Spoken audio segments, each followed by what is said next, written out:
L'actualité africaine et mondiale, c'est sur Maïcha TV. Bonjour et merci de vous joindre à nous pour ce bulletin d'information. L'actualité ce matin reste dominée par cet atelier de réflexion qui s'est tenu à Dakar dans le but de promouvoir et augmenter le taux de capacité des femmes leaders dans le processus de développement des collectivités locales. Semaine mondiale de la sécurité routière, plus d'accidents de la route, sensibiliser les usagers à respecter le code de la route pour ainsi éviter les éventuels accidents. C'est au Sénégal, nous nous y rendrons dans ce bulletin.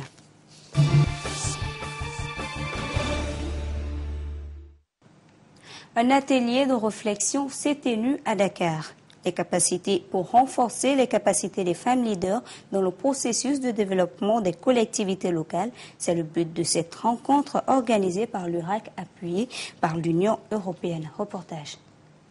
Les femmes de 19 collectivités locales des régions de Sédhiou, Kolda, Saint-Louis et Matam sont ciblées par le projet parce qu'elles constituent un moyen fiable de promotion du changement de comportement pour l'éveil des consciences collectives. En faire une cible devient un choix pertinent. Aider les femmes à participer au développement constitue un des leviers les plus sûrs pour créer l'équilibre nécessaire à notre société, mais ensuite faire participer plus de la moitié de la population à l'œuvre de développement. Et je pense que quand on parle aujourd'hui de nouvelle gouvernance, c'est surtout dans cette perspective-là qu'il faut le voir. Les radios communautaires jouent un rôle important en ce qui concerne le droit et l'accès à l'information de proximité. L'usage et la promotion des langues nationales participent aussi de la décentralisation et la démocratisation de l'information, d'où la place de choix qu'elles occupent dans le paysage médiatique. C'est pourquoi je me réjouis de la place des radios communautaires et je suis conscient qu'il faut continuer à les appuyer. Comme l'a décliné le président de la République, il faut continuer à renforcer le tissu de maillage des radios communautaires à travers le pays parce qu'ils ont la particularité de parler le langage du territoire, des terroirs et qu'ils sont parfaitement intégrés. Et de ce point de vue-là, je pense que c'est un outil réel et profond de démocratie. L'Union des radios associatives et communautaires URAC a formulé des recommandations à l'endroit de son autorité de tutelle, notamment en ce qui concerne une meilleure prise en charge de sa situation dans le texte final qui devra faire office de code de la presse. En prélude à la journée mondiale de l'infirmier prévue pour le 12 mai, l'Assemblée annuelle de la Journée internationale des infirmiers et infirmières de l'espace francophone s'est tenue au Gabon. Au cœur des échanges, l'accent a été mis sur les grands problèmes auxquels sont confrontés les infirmiers. Ce n'est pas encore le 12 mai, date de la célébration de la Journée internationale des infirmiers, mais les réflexions autour de l'état de santé de la profession sont déjà amorcées au Gabon à travers l'Assemblée annuelle et journée d'études du Secrétariat international des infirmiers et infirmières de l'espace francophone. Métier jadis respecté, l'infirmier porte désormais les armes de sa propre descente aux enfers. Son image se dégrade auprès des usagers qui l'accusent à tort ou à raison de mauvais accueil dans les hôpitaux, alors qu'il est à la base de la pyramide sanitaire. Nous pensons que le concept accueil est un processus dynamique qui intervient à tous les niveaux de la pyramide sanitaire et nécessite le respect des normes concernées. Il y a aussi la réglementation. Madame la ministre, c'est un problème chez nous, la réglementation. Les normes inhérentes aux infirmiers. Il y a les ressources humaines. La profession infirmière ne saurait être un dépotoir de chercheurs d'emploi sans motivation aucune. Les gens peuvent être mieux dans d'autres disciplines ailleurs. Il faut pourtant combler l'écart. Inquiet du fossé qui se creuse entre la formation et les besoins de santé de la population, les infirmiers et infirmières de la francophonie font valoir l'urgence d'établir des dialogues d'égal à égal avec leurs collègues d'autres pays. Objectif d'une telle approche, revaloriser une profession sur béquille. Vous devez honorer votre métier en faisant le maximum avec les moyens dont vous disposez, dans le respect de l'éthique et de la déontologie. L'Association gabonaise des infirmiers diplômés et étudiants appelle déjà à la mise en place d'un ordre national des infirmiers pour faire le ménage dans la maison. La semaine mondiale de la sécurité routière au Sénégal. Plus d'accidents de la route dans le monde, en Afrique et spécifiquement au Sénégal d'ici 2020. C'est l'objectif que s'est fixé le gouvernement sénégalais épaulé par l'ONG Laser. Reportage. Plus de 1000 personnes meurent par accident de la route chaque semaine à travers le monde.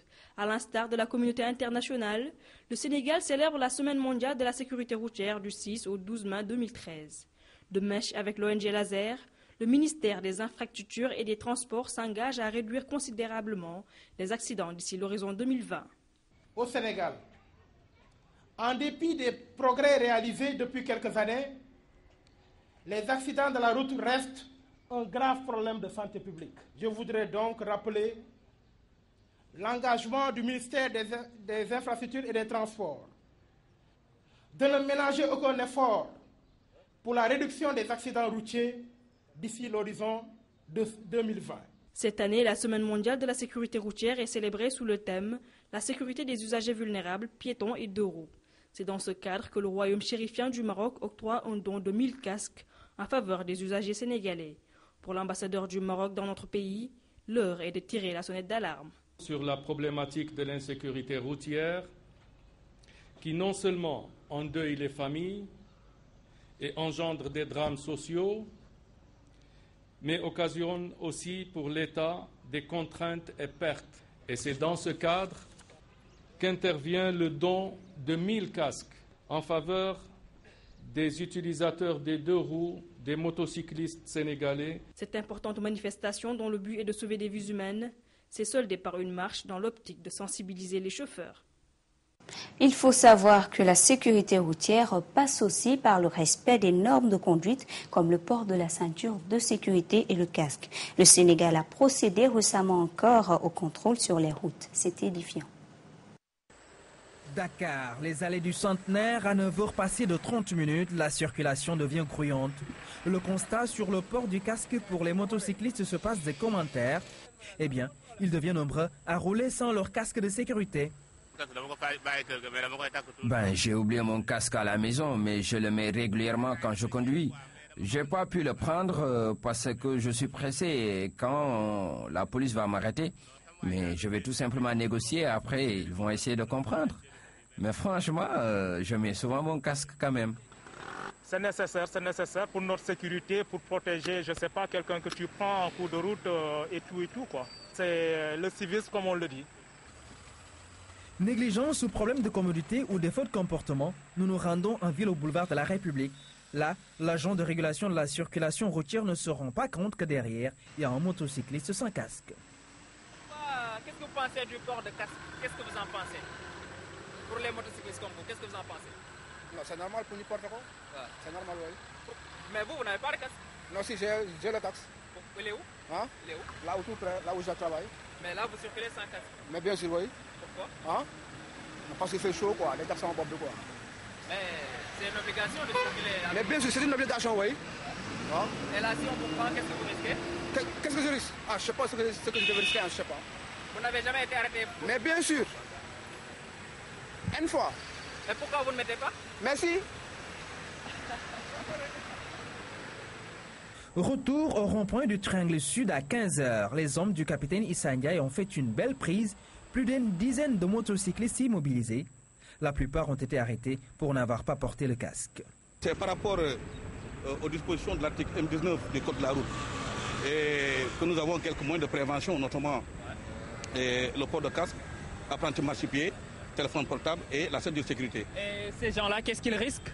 Aujourd'hui, le risque qu'ils encourent, c'est-à-dire on peut leur retirer le permis de conduire et voire même la transmission de ce permis auprès de la commission régionale de retrait et de restitution des permis de conduire. Les nouvelles infractions routières intègrent aussi la ceinture de sécurité au volant. Ici, à part ailleurs, le constat est que la plupart ont mis la ceinture. Donc lui a été interpellé et si vous voyez, donc il a mis la ceinture de sécurité. Donc il est en phase avec les normes qui sont prescrites, notamment les dispositions de l'article M19. Mais quelques instants plus tard, une voiture bleue s'arrête. Et là, c'est un ancien député avec son chauffeur sans ceinture de sécurité. C'est l'intérêt ou l'importance de la mission Koumono. Le fait de mettre la ceinture de sécurité, qu'est-ce que ça représente pour vous en tant qu'honorable député du pays du peuple? C'est ce qu'il faut faire. Je vais la mettre tout de suite. Et quel est le message que vous lancez? Il faut habituer les Sénégalais à la porter, même en ville. Là aussi, l'honorable attire notre attention sur le fait que la ceinture est aussi valable pour le conducteur que celui qui est assis à sa droite. Voilà, pour lui-même. Okay. Donc ils sont tenus. Il n'y a pas uniquement le conducteur qui est visé. Et même derrière? Même derrière aussi, tout à fait, surtout ceux qui transportent des enfants aussi. Okay. Donc tout est aménagé et c'est indiqué. Et là, ce sont pratiquement les mêmes sanctions qui sont prévues par le nouveau code. On retire le permis de conduire et on transmet le permis à la commission régionale de retrait et de restriction des permis de conduire. Donc ça, c'est la procédure normale. Enfin, un autre détour en centre-ville nous permet d'appréhender le problème. Le comportement citoyen au volant est bien perçu par les dames. Je mets toujours ma ceinture de sécurité, vous voyez là. Okay. Donc c'est plus prudent, pas prudence en fait, pas prudence. Bonjour, qu'est-ce que vous pensez du port de ceinture? Qu'est-ce que vous pensez du port de ceinture? Beaucoup de sécurité. Pourquoi vous ne l'avez pas mis tout à l'heure? Ça y est, je l'ai mis. Pourquoi vous ne l'avez pas mis? Plusieurs personnes, dont au moins 5 membres des forces de l'ordre, ont été blessées jeudi à Conakry dans des heurts lors d'une marche d'opposants manifestants contre un décret fixant au 30 juin la date des législatives en Guinée. Une marche assez violente qui a coûté la vie à 2 jeunes enfants. Je vous propose d'écouter le témoignage de l'une des victimes. Sonnés, inquiets. À Conakry, les habitants du quartier Bambeto sont sous le choc. Vendredi dernier, 2 jeunes du quartier ont été tués par les forces de l'ordre. 5, selon d'autres sources. Tierno Diallo a perdu son fils. Il avait 14 ans.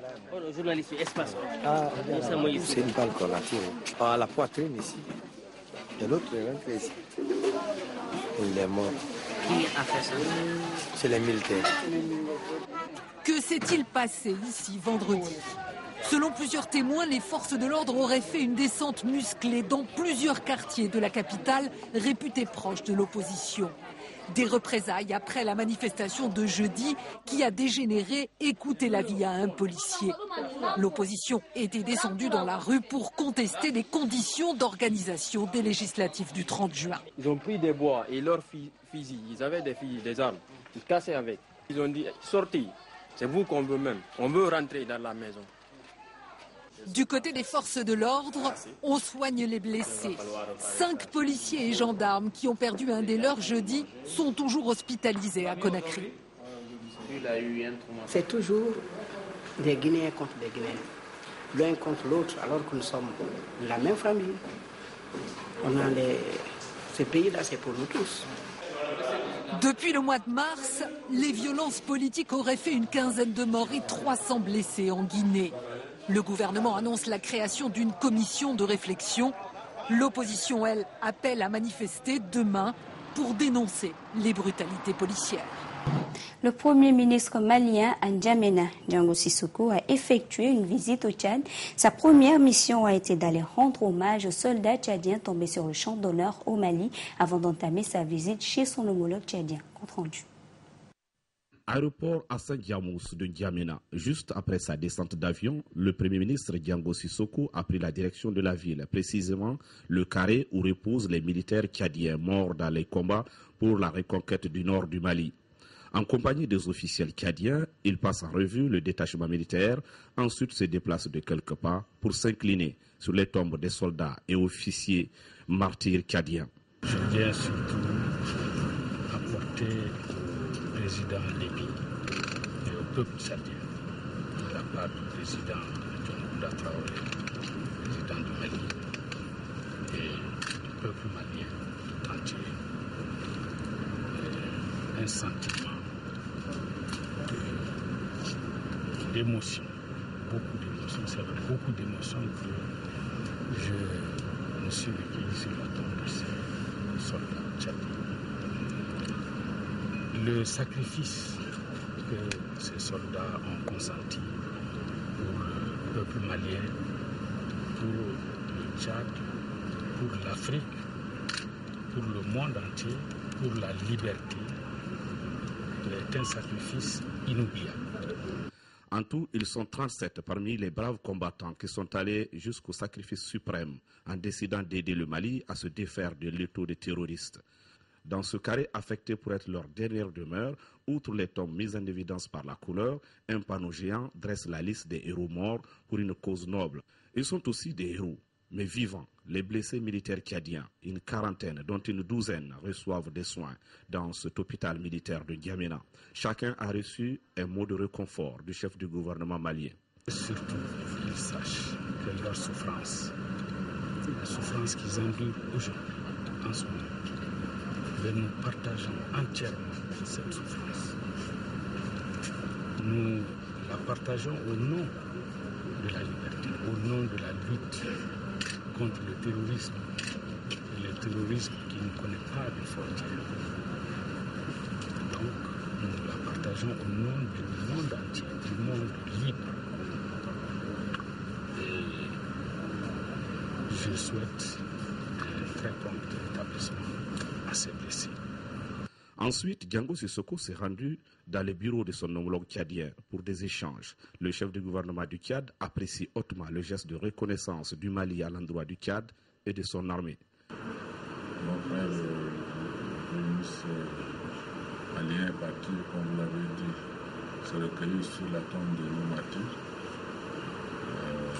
Il a aussi rendu visite, vous l'avez suivi, au Mali.